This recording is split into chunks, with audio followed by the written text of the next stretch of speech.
is about McGrath Amphitheater, but they put on epic shows. And, living in eastern Iowa for the past 6 years, never attending the McGrath Amphitheater, all of a sudden I'm there twice in 1 year. What happened? Well, more shows are coming to town. I went and checked out Daughtry a couple weeks ago, which was awesome. But this was one I was really excited about. And that was Bad Omens, A Day to Remember, and Beartooth. We're going to be at the McGrath Amphitheater. And, I'm kind of seeing these bands start off and go to where they're at now. And it was pretty exciting to see that because, shows like that don't really come to eastern Iowa. So the fact that they were here was a really unique opportunity. So, of course, I had to go and check it out. So we made it down to McGrath and had a fun time. The unfortunate part is that I had to miss Bad Omens. Being a dad and having babysitters on a Tuesday, kind of hard to do because people got busy schedules and lives and whatnot. So I had to miss the opening band, which was, sorry, Bad Omens. Would have loved to have seen you because I love your music and whatnot. But the second one up was Beartooth. Beartooth is up. I've been following those guys for a while. And Caleb Shomo, man, let me tell you, that dude is a showman. And he also doesn't know how to wear a shirt, I think. I mean, look at any of his music videos or anything. Dude has never a shirt. But the thing is, I totally get it because he is running around that stage and jumping and doing all sorts of stuff. So, a shirt would probably get pretty sweaty. So I get it, Caleb. Plus, he's also very fit. So, a little jealous, Caleb. I could definitely I could lose a few pounds. That could be Caleb Shomo. Who would have thought? But nonetheless, Beartooth put on a great show. Hated, and if you know, and so many great songs that they performed. The only downfall about it is I think something was wrong with their sound, which, hey, it happens. But it still performed well, still great, and you could definitely tell the crowd was in them too.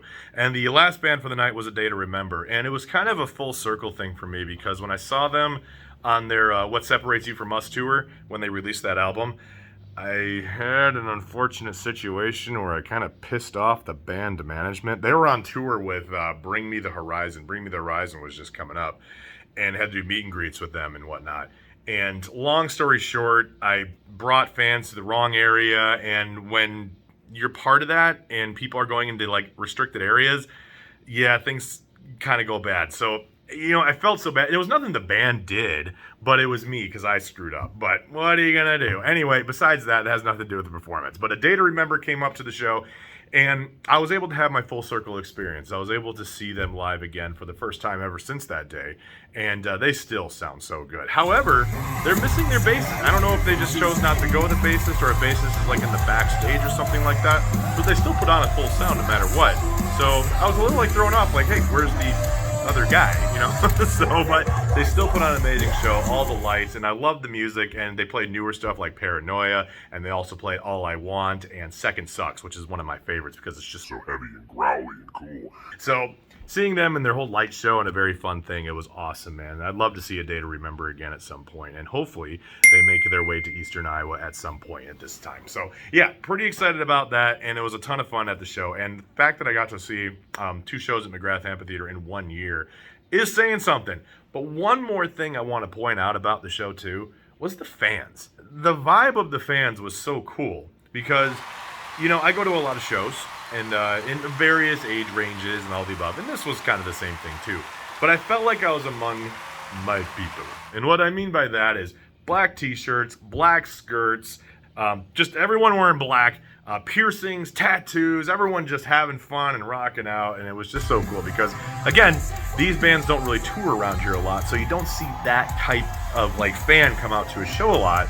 So it was cool to see so many fresh faces, and I was also looking through the parking lot, and many people came from out of state. So I saw Kentucky, I saw Texas, I saw a lot of Minnesotas and Wisconsins. So people traveled for this show, and it was definitely worth the time, man. One would say that it was a night to remember, right?